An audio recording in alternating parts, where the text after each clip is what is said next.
linking program activities to schools or health centers. The only difference between the two is that conditions have this penalty associated. We take the grant away if you don't adhere.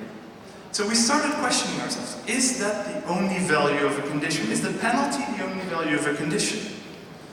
Or is perhaps the value of the condition the stronger link that the beneficiary might have between the cash transfer and the intended outcome, where the money should be spent on? And if that is really the value of the condition, couldn't that be achieved through different means? Now, in 2008, we didn't have a lot of information on this. But we and government felt comfortable that perhaps this is the value, and we can achieve this through different means. Today, we know a bit more. In 2013, there was a study in Morocco that looked exactly at this. It looked at what if we set up a conditional and an unconditional program with very strong messaging about the intended outcome of the program and the intended expenditure category. What would be then the impact of the penalty? And on girls' enrollment, on getting girls to school. In Morocco, a very relatively conservative society where girls' enrollment is still a little bit difficult. And it actually found that both programs, as you can see in the graph, are extremely successful in getting girls to school. But it also found that unconditional programs are just a little bit more effective. Now, what is the hypothesis here? What is the hypothesis that the authors explained? They thought that in conditional programs, perhaps parents do not send the child to school of whom they're afraid that they will drop out anyway. They might not send the disadvantaged child to school for fear of stigmatization and the penalty. And in the unconditional program, this fear wasn't there. And yes, they sent the child to school, and sometimes the child actually dropped out. But sometimes it also didn't drop, leading to this higher impact. The second question we looked at is, would conditions drive impact? So we've seen from Brazil, from Mexico, that conditional programs can have very strong impact. But we've also seen from South Africa, from European countries, that unconditional programs can have very strong impact. The evidence directly comparing conditional and unconditional program in sort of a large RCT is very limited. And it's not only me agreeing on that, it's everyone. It's the World Bank, it's UNICEF. I think if we asked the IMF, it would be even the IMF agreeing on this. There are a couple of studies that did look into this. And actually they're a bit non-conclusive. There was one in Malawi, in 2010 I think, right? Alexander again referred to the study. And it was such a study that was seen with a lot of interest from everyone around the globe that the authors felt they had to rewrite the study and rewrite its conclusions 4 times in a row. Ultimately, what were the conclusions of this 4th revision is that both programs are successful, but that the conditional program is just a little bit less successful in reducing early marriage, and that girls in the conditional program also saw higher rates of psychosocial stress. This stress is having to adhere to conditions. So, would conditions drive impacts? We simply don't know. Both programs show impact. The third question we ask ourselves is, can conditions even achieve what we as South Africans want to achieve? And often conditional programs are linked to education, to health. But in South Africa, education indicators on sort of the demand side are already quite high. Enrollment and attendance is quite high already. And also certain health uptake indicators are already quite high. Postnatal care, antenatal care, institutional delivery, immunization. So, and even for instance, for those that do not enroll their children in school, only 1 in 8 mentioned that it's due to perceived low value attached to education. The rest simply don't have a school nearby, or simply don't have the money to afford it to send the child to school. And sometimes I even side. Sometimes I even agree with those 1 in 8 that do not attach value to education. Because in South Africa, the problems in education are not on the demand side, they're on the supply side. High rates of teacher absenteeism, high rate, low quality education, bad infrastructure. So sending your child to school is sometimes even a bad thing to do if the teacher hits it, which is sometimes still happening. So perhaps in South Africa, in the case of South Africa, conditions, no supply side, no demand side intervention can achieve what we want to achieve. And the last question was the question that really settled the debate. Could there be a potential downside to the conditions? Now for that we need to look into South Africa's history. So, surprisingly enough, ignoring this horrible era of apartheid, South Africa has a history of rights-based social protection. And that is because in the 1900s, European settlers came from Germany, Sweden, I think a couple from Finland too, the Netherlands, and settled in Cape Town and everywhere in South Africa. And when they started becoming more and more, they started demanding from the South African government the same type of rights-based social protection that they started developing in Europe. And this rights-based social protection, and this is reflected in the Bill of Rights as we have it in the Constitution. And this is a fundamental pillar of the success of South Africa's system of social protection. And I'll explain why. It's because of 2 reasons. The first reason, because it facilitates program impacts, especially the productive ones. If you as a beneficiary or as a society can demand from your government to fulfill your rights, you can demand better policies, programs from your government. Through the court system or through grievance redress mechanisms, you can demand these improvements. And that is also something that happened. But let me first of all go back one step. Why does it drive program impacts? It drives program impacts because if you, as a poor mother living in a small village in the Eastern Cape, a province that's very poor in South Africa, and you know that your right to a decent standard of living is protected tomorrow, perhaps with the last money that you have, you buy a bus ticket to travel to the next village and to apply for that job with a relatively high probability of success. But what if you don't have a right to social protection? That high probability, if you still do not get that job, you cannot feed your children tomorrow, and that outcome, that decision is catastrophic. Securing people's rights allows you to tap into productive outcomes, as we've seen in social protection in South Africa. And lastly, as I said already, rights protection also simply improves programs.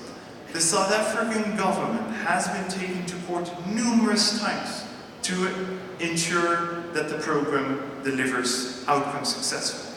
For instance, when they had a huge debacle that it took up to 4 months to get a birth certificate, the government was taken to court, and court said that if you can't make sure that you get birth certificates sooner to your beneficiaries, there have to be other means to get the child support. And ultimately then, those other means are there right now, having reduced also as an impact exclusion error substantially. So perhaps, and I'm wrapping up, perhaps in the front of the press, this looks bad on the Minister of Social Development when she's taken to court. Which Minister of Social Development wants to be taken to court? But trust me, behind the scenes, the Minister of Social Development is jumping on the table because it strengthens her hand to deliver on the rights of South Africans in cabinet negotiation. And this is ultimately what happened.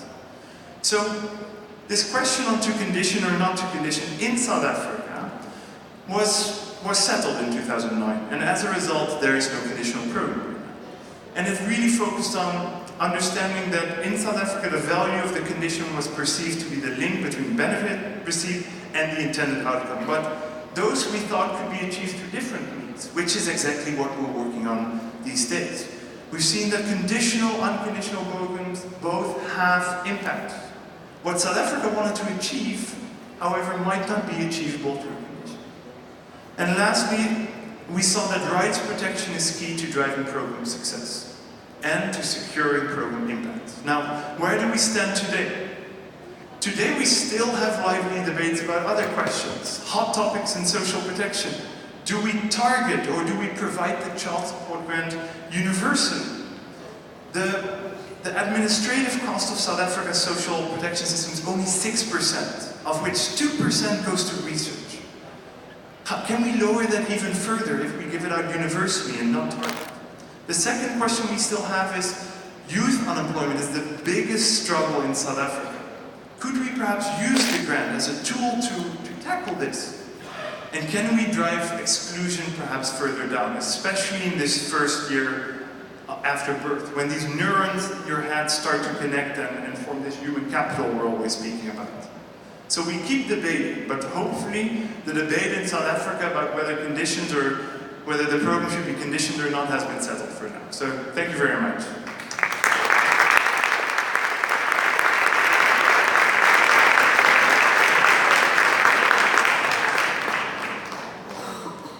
Muchas gracias, Nard.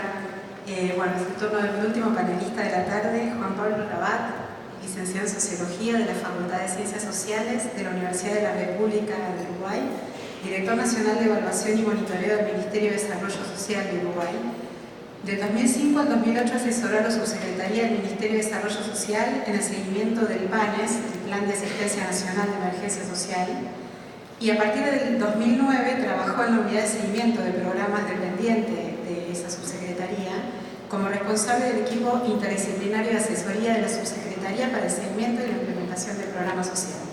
Bueno, esperamos que Pablo pueda hablarnos de un abordaje integral que combina el focalizado, lo universal para el caso de Uruguay, que tiene el PANES y el caso del Uruguay que es. Bueno, buenas tardes. En realidad, mi presentación va a intentar ir desde un panorama un poco más general, que pretende dar cuenta un poco de la idea esta de protección universal de la infancia. Va a pasar por este tipo de programas, pero como un comentario previo, me gustaría enmarcar un poco que la discusión sobre la protección universal de la infancia por lo menos recorre, a mi entender, 3 niveles. Uno que tiene en cuenta lo que viene a ser el sistema de protección social en general, el nivel de la política, donde se aplican las innovaciones y transformaciones dentro de ese sistema, y después, por último, el nivel de los programas. En general, podemos ver de que la protección en el vector de ingresos, por decirlo de alguna manera, de la población es altamente dependiente del sistema de protección social en el que se inscribe los programas de transferencias, tanto contributivos como no contributivos, por lo cual, de una manera u otra, corresponde en general preguntarse, bueno, ¿por qué tenemos programas de transferencia? ¿No? O sea, tenemos programas de transferencias porque efectivamente detectamos un déficit de ingresos o porque los ingresos en determinado sistema de protección social juegan un papel en la producción del bienestar porque son un medio para poder adquirir bienestar en distintas dimensiones de la vida fundamental. La segunda pregunta a la que conduce esto, y que la voy a tratar de contestar después, bueno, es ¿qué le pedimos a los programas de transferencias condicionadas? ¿No? Dado su tamaño y dada su orientación.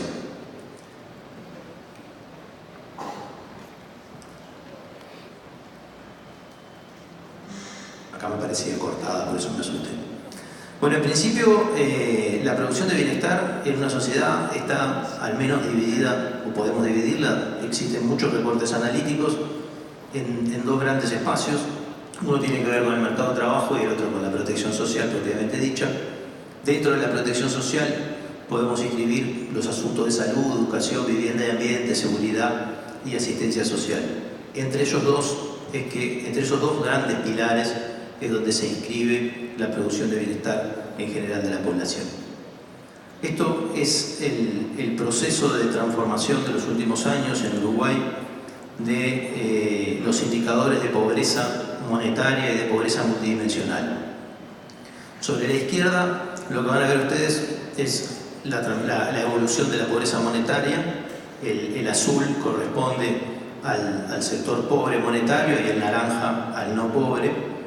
Y sobre la derecha, en una apreciación multidimensional, siguiendo la metodología del Coneval, vamos a encontrar un tercer espacio que tiene que ver con la vulnerabilidad. Bueno, esta vulnerabilidad es la que de una manera u otra da cuenta de este otro espacio de la protección social que no se satisface directamente a través de ingresos y que nos parece que es algo de lo que tenemos que atender en las políticas a los efectos de después valorar los rendimientos de las intervenciones. Esta es la estructura de pobreza del Uruguay en 2006 y en 2017, tanto multidimensional como monetaria. En cualquiera de las dos y en cualquiera de los dos momentos del tiempo, lo que vamos a ver es que la pobreza está infantilizada. ¿Sí? El sector de 0 a 17 años es mayor en el 2006, pero también es mayor en el 2017. ¿Sí? Y acá no solamente estamos mirando ingresos, sino que estamos mirando el desempeño en todas las dimensiones.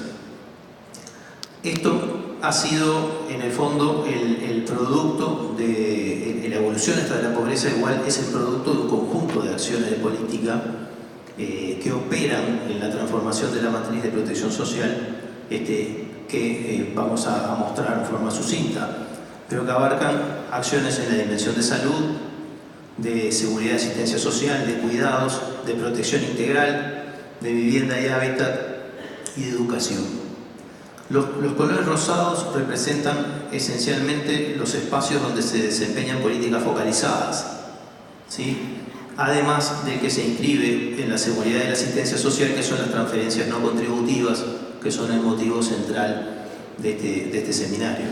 Sin embargo, para operar en la protección universal fue necesario articular iniciativas en todas estas áreas que tienen que ver con la universalización del sistema de salud, la orientación adentro del sistema a través de metas prestacionales para favorecer la atención en la infancia, la formación de capacidades en cuidados, licencias parentales, regulación de servicios de cuidados en las distintas partes del país, la generación de un pilar no contributivo de transferencias monetarias, intervenciones familiares de acompañamiento a familias vulnerables, como en el programa Uruguay Crece Contigo, que mencionaba recién, y algunas otras intervenciones de menor nivel. Además de un tema que ha venido de la mano de todos los programas de transferencias monetarias condicionadas en Latinoamérica, que es el desarrollo de sistemas de información que han permitido el desarrollo de estas políticas focalizadas y que además nos están permitiendo una nueva era de programas, ¿no?, a los que muchos de nosotros estamos aludiendo y que tienen un poco el sentido de esta complementariedad que me pedían a mí que desarrollara alrededor de los sistemas de transferencias monetarias. Pero en la dimensión focalizada que recién identificaba, si miramos el gráfico de torta de la parte de abajo, abarca solamente una porción muy menor del presupuesto que se invierte en infancia. El resto del presupuesto que se invierte en infancia es en políticas universales, ¿verdad? Por lo tanto, el componente del gasto, o sea, de la inversión, ¿no?, la evolución del gasto y la inversión, es sustantivo a la hora de mirar una protección universal. Dentro de estas, incluso lo que son transferencias de ingresos es, dentro del sector focalizado, que es la torta, solamente el azul brillante, ¿no?, es lo que corresponde a las transferencias no contributivas, ¿verdad? Uruguay Crece Contigo ni siquiera se nota, ¿verdad? Es una rayita chiquita que está ahí y que es el programa de acompañamiento a mujeres embarazadas en situaciones de pobreza o hogares con niños menores de 4 años.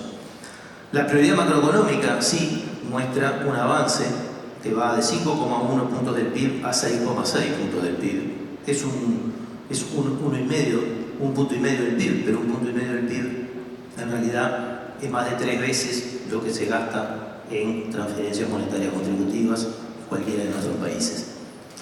Digo esto porque, de una manera u otra, la protección universal tiene que ver con atender un conjunto de cosas a la vez que no se las podemos pedir específicamente a los programas de transferencias condicionadas, que obviamente que por su orientación y tamaño no pueden dar cuenta de un proceso de transformación que abarque todas las dimensiones.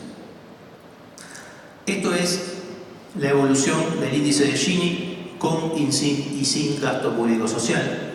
Es casi que una gráfica evaluativa de política pública, ¿no? Esto muestra claramente de que el índice de Gini baja 10 puntos una vez que aplicamos el gasto, por lo tanto tiene una buena orientación ese gasto, y baja como 13 puntos si miramos en los hogares con niños, ¿no? Lo que nos muestra de que es la reorientación del gasto, además tiene un componente en la reducción de la desigualdad muy significativo que tenemos que incorporar en el análisis de la política de protección.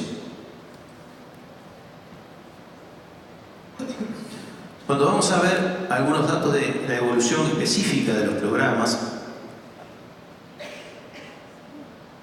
lo primero que podemos ver es el desempeño en términos económicos puros, ¿no? Y es cómo ha evolucionado en el tiempo la reducción de la pobreza, de la brecha y de la severidad por el impacto de las transferencias monetarias no contributivas.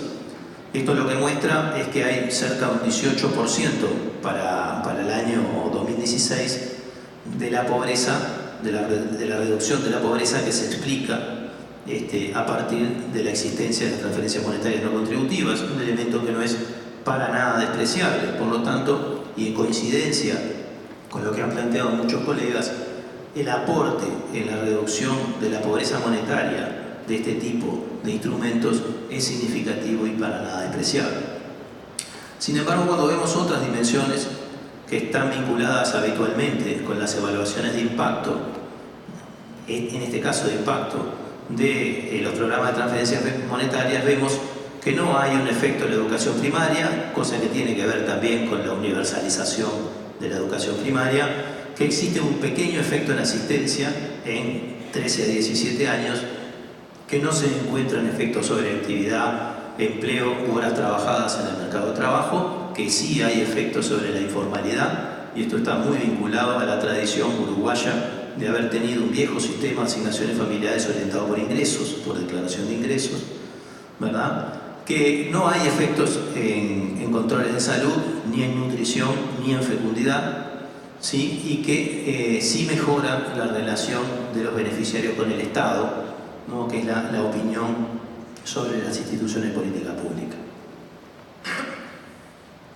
¿Qué se puede esperar? Bueno, recién ya lo decía, lo más significativo en esto es que el efecto de las condicionalidades o contraprestaciones no tiene mayor impacto, puede tener este pequeño impacto en asistencia, que obviamente no está medido en resultados y que, bueno, dado el tamaño que tiene, sospechamos que a la hora de medir resultados va a desaparecer en absoluto. Y también que, bueno, nos falta explorar todavía qué pasa en distintos estratos de vulnerabilidad, ¿no? Donde los costos de estar en el programa, los costos de oportunidad son diferentes. Con relación a Uruguay Crece Contigo, es un programa de acompañamiento familiar, como decíamos, no tiene efectos significativos sobre la prevalencia de anemia, no tiene efectos débiles en el retraso de talla y peso, en edad, en el exceso de masa corporal, y tiene indicios de cierto impacto en motricidad gruesa y capacidad de comunicación. Son efectos débiles los del programa. Sin embargo, tiene efectos de nuevo en el relacionamiento con las instituciones del Estado, en términos de que se accede mejor a prestaciones, ¿no? Esta idea que en el fondo es parecida a la búsqueda activa, ya no para encontrar la población focalizada, sino para trabajar con ella, tiene un efecto de vinculación a la institución, ¿verdad? De la misma manera que mayor probabilidad de asistencia a centros de primera infancia. Algunos elementos de política vinculados al programa de infancia y a la población socioeconómicamente vulnerable.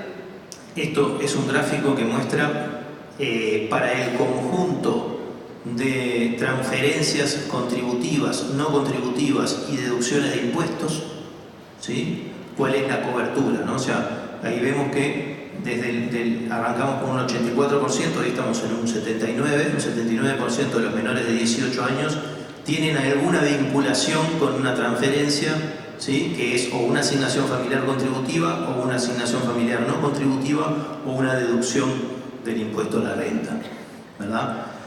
Ahí lo que sí tiene es que por el diseño del impuesto a la renta, a medida que pasa el tiempo eso va creciendo, hay un salto en el 2015 porque hubo un cambio en la reglamentación y la pequeña reducción en las condiciones, por la mejora de la condición socioeconómica ha hecho reducir la barra roja, pero andamos en un umbral cercano al 80% de cobertura, ¿tá? Esto lo traigo a colación por la discusión sobre la universalización que de una manera o de otra se nos viene planteando en muchos países, dado la ampliación sistemática de las coberturas de los sistemas de prestaciones, ¿no? Pero por otro lado, y en relación a lo que planteaba hoy, esto es una expresión de la inversión en los menores de 18 años según distintos objetos de gasto, ¿verdad? En las columnas en verde están la educación inicial y la inversión del Estado per cápita promedio mensual, ¿verdad? Sí, educación inicial en primaria, ciclo básico, bachillerato secundario, bachillerato tecnológico, gasto tributario por renuncia fiscal que tiene el Estado en la educación privada, a la que no se le cobra impuestos, entonces hay una renuncia fiscal. Inversión en el sistema de salud, tanto público o privado, y en el último lugar las asignaciones familiares, ¿no? Y es de este lugar donde nosotros planteamos, bueno, ¿qué le estamos pidiendo a las transferencias? Y cuando hablamos de cobertura universal, tener en cuenta el resto de la matriz de gastos, ¿sí? Que tiene que aportar a la protección global de los niños. Voy a ir un poco al final para después volver para atrás.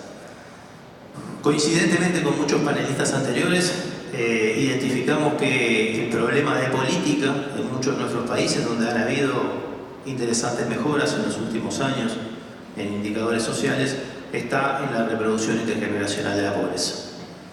Ahí nosotros, a través de un conjunto de investigaciones, hemos explorado algunas hipótesis de cómo postular este círculo a los efectos de estudiar políticas que lo puedan romper, ¿verdad? Y establecer hipótesis de políticas.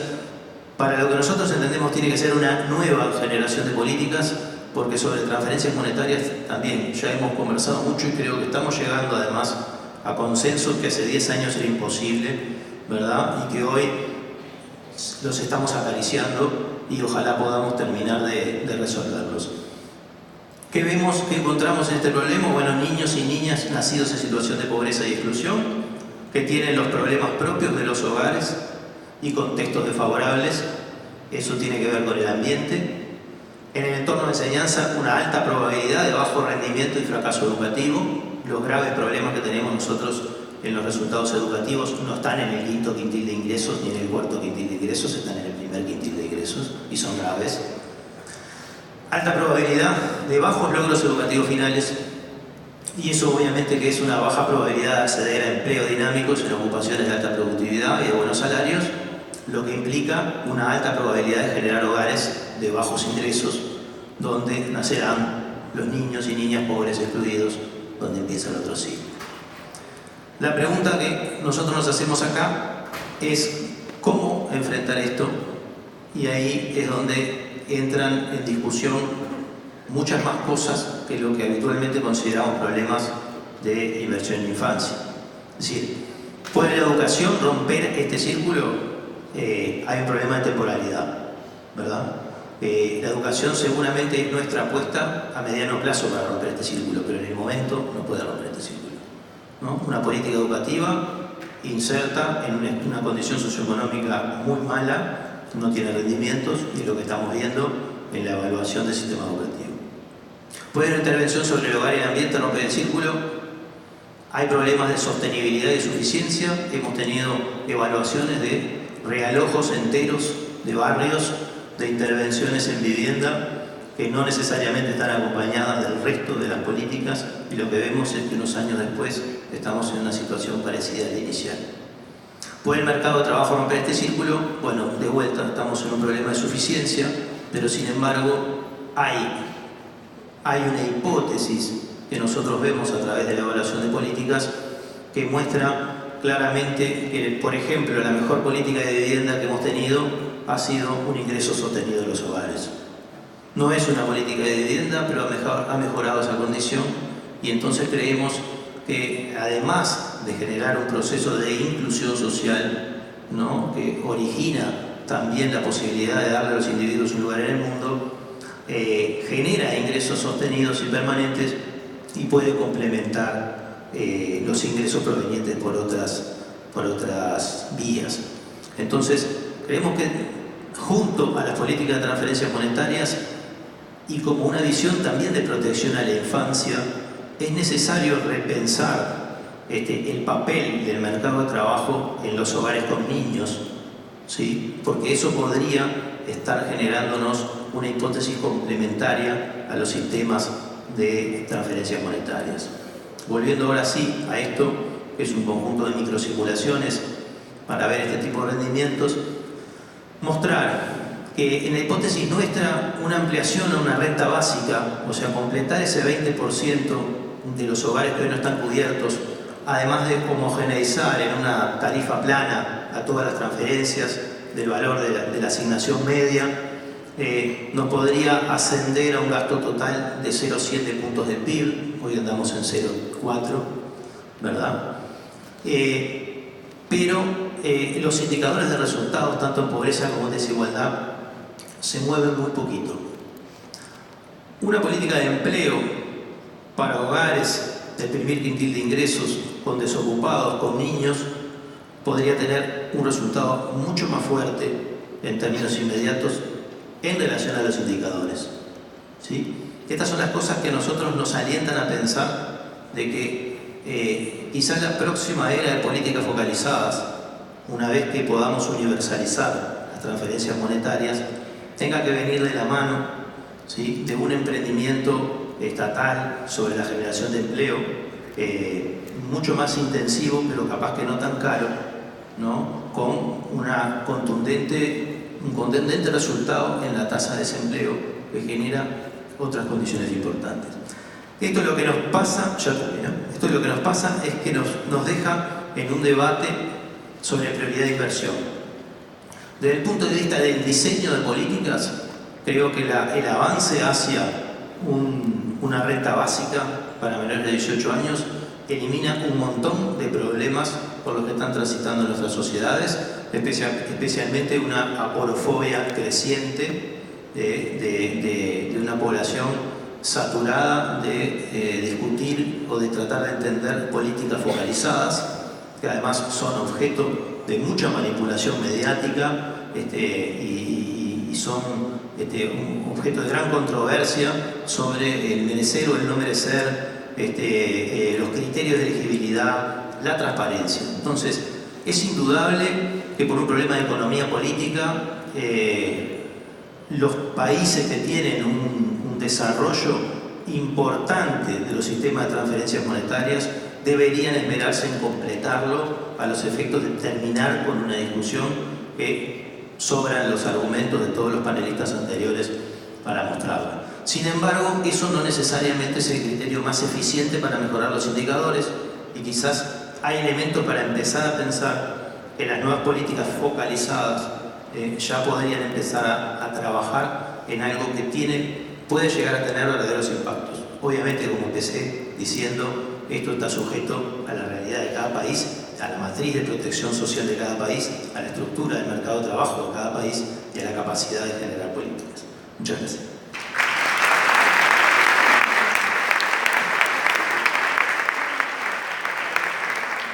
Muchas gracias, Juan Pablo.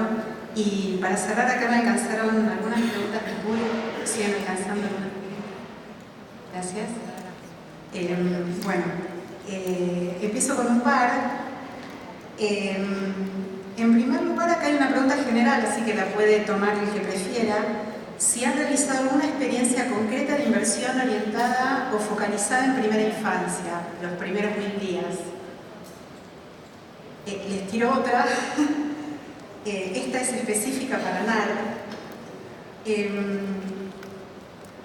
Si hay posibilidad de pasar del Child Support Grant de Sudáfrica a un programa de ingreso universal, ¿cómo sería en un país tan diferente como es Sudáfrica de Finlandia, ¿no?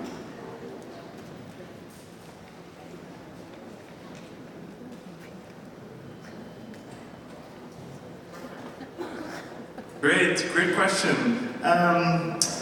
You get me all excited there talking about the universal basic income in South Africa. Maybe we should dedicate a different conference to that to get it achieved.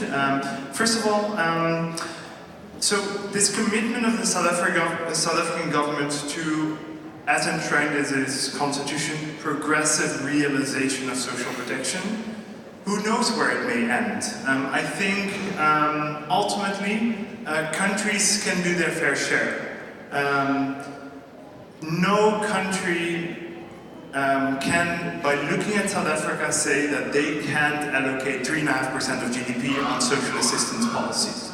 What that 3.5% may get you is perhaps different in any countries. Ultimately, it's a matter of priorities. I think there's always this great graphic that I show when I talk about political will. And that says that if you look at global military spending, and you look at global social protection spending, you see that global military spending, 2/3 of global military spending is the United States. If you look at the other pie chart, 2/3 of global social protection spending is Europe. So ultimately, I'm not saying you shouldn't invest in the military, but ultimately it's a matter of priorities. All governments can, if they want to invest in rights-based, conditional or unconditional social protection. Talking about the UBI, who knows where we'll end. I certainly hope so to achieve it in my lifetime still. Yeah. The first 1,000 days question, I'm not sure. La primera se refería a programas focalizados en la primera se refería a programas focalizados en la primera infancia, si podía comentar algún caso. Yeah, so excellent question too. It's probably one of the hottest topics in development policy right now. So if we look at if we map public expenditure vis-a-vis age, we see that less than 1% is targeted globally to those between the age of 0 and 2. Meanwhile, we also know that between the age of 0 and 2, in these 1,000 days, all the critical connections in your brain will start to form that ultimately will define your human capital. And not only your human capital. So 100 years ago, South Africa grew rich because it had minerals in its soil. 50 years ago, many of the East Asian tigers grew rich by channeling unskilled labor into a manufacturing base. Today, we grow rich. A guy, a dropout from Harvard, sits behind his computer, codes a program, Facebook, with a market capitalization of, 300 billion. Today, the wealth of nations isn't productive capital, it's human capital. And the basis for this human capital is in these 1,000 days. So the current priority of the government of South Africa is also to make sure that we reduce this exclusion error in these first 1,000 days. And that we link much better the child support grant to early childhood development centers, which are already free of charge in South Africa. So a lot of positive things happening there. But globally, there seems to be a mismatch between sort of the highest rate of return area in a person's life cycle, this first 1,000 days, and where we direct the majority of our public expenditure. So a lot of room for improvements. Un aplauso para este panel.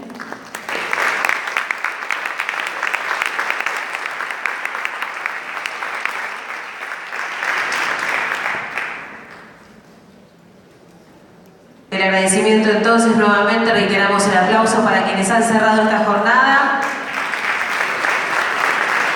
Sobre cobertura de la niñez, si es posible un sistema universal. Mañana nos encontraremos nuevamente sobre perspectivas sobre las políticas de protección de ingresos en Argentina. También desarrollaremos Red AUH, un abordaje interdisciplinario, mitos y realidades sobre la AUH y el futuro de la AUH, en el que disertarán todos aquellos que están organizando este evento aquí en el Palacio de las Aguas Corrientes. Les recordamos entonces, mañana a las 9 puntual estaremos comenzando la segunda y última jornada de este Seminario Internacional Asignación Universal por Hijo, Presente y Futuro del Derecho en la Niñez. Muchas gracias y muy buenas tardes.